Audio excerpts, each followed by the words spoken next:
तो इसका पहला श्लोक शुरू होता है संजय के बोलने से। संजय उवाच, संजय बोल रहे थे, दूसरे अध्याय में भी संजय भी बोलते हैं।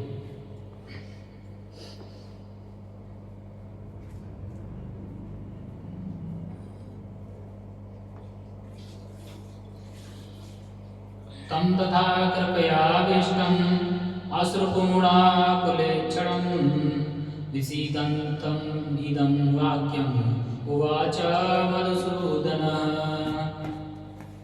संजय ने कहा, करुणा से व्याप्त, शोक युक्त और अश्रुपूरित नेत्रों वाले अर्जुन को देखकर मधुसूदन श्री कृष्ण ये बोले।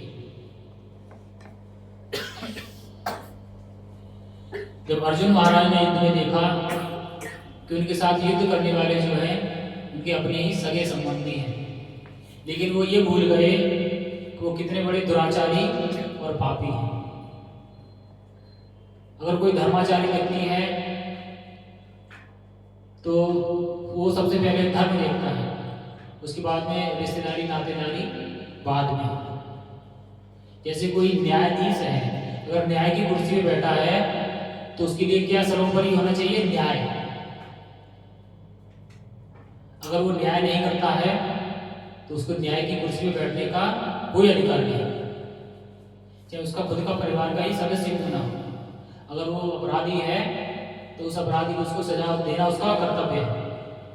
ऐसे ही अर्जुन महाराज जो है एक क्षत्रिय है, और क्षत्रिय राजा का कर्तव्य है प्रजा की रक्षा करना, और जो दुष्ट और आतताई लोग हैं उनका नाश करना। और अर्जुन जानते हैं उनका कर्तव्य क्या है, लेकिन वो मोह में पड़कर अपने संबंधियों को देखते हैं और कह देते हैं कि मुझे अपने संबंधियों को मारना पड़े, मुझे ऐसा राज्य और ऐसा सुख मुझे बिल्कुल नहीं चाहिए। तो भगवान उनको समझाते हैं और ये भी बताया है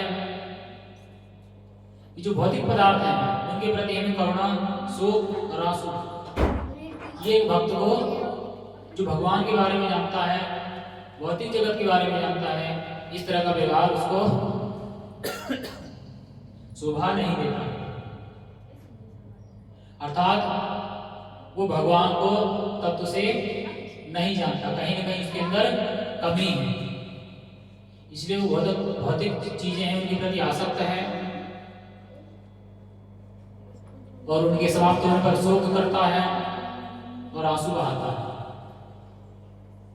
हमारी परंपरा में कोई आचार्य, कोई वैष्णव भगवान के धाम जाते हैं तो रोने की मनाही है। उनके लिए पूरा उत्सव की तैयारी होती है और कीर्तन भजन करते हुए उनकी अंतिम यात्रा निकाली जाती है। ऐसे नहीं सब लोग रोते गाते जाते हैं, ऐसा कुछ नहीं होता। मंगल गान होते हुए कीर्तन गाते हुए जाते हैं।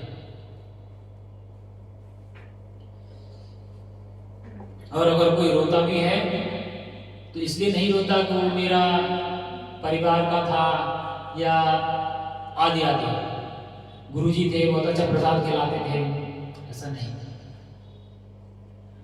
उसका विचार होता है कि हमारे बीच में एक श्रेष्ठ वैष्णव थे, उनका हमें मार्गदर्शन मिलता था और वो मार्गदर्शन हमें कहां से प्राप्त होगा। और दूसरी तरफ कीर्तन इसलिए करते हैं, प्रसन्न इसलिए होते हैं कि वो व्यक्ति जो है, वो धर्मात्मा व्यक्ति जो थे, जो धर्मात्मा वैष्णव थे, वो भगवान के धाम को प्राप्त हो गए और इस भौतिक जगत के बंधन से मुक्त हो गए। इसलिए उत्सव, भगवान के नाम का कीर्तन आदि करते हैं।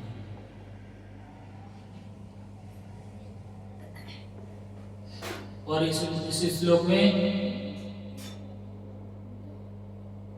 आगे क्या कह रहे हैं कि यहाँ पर एक भगवान का नाम मधुसूदन लिया गया है, क्योंकि भगवान ने मधु नामक असुर का वध किया था। मधुसूदन का अर्थ है मधु नामक असुर को मारने वाले।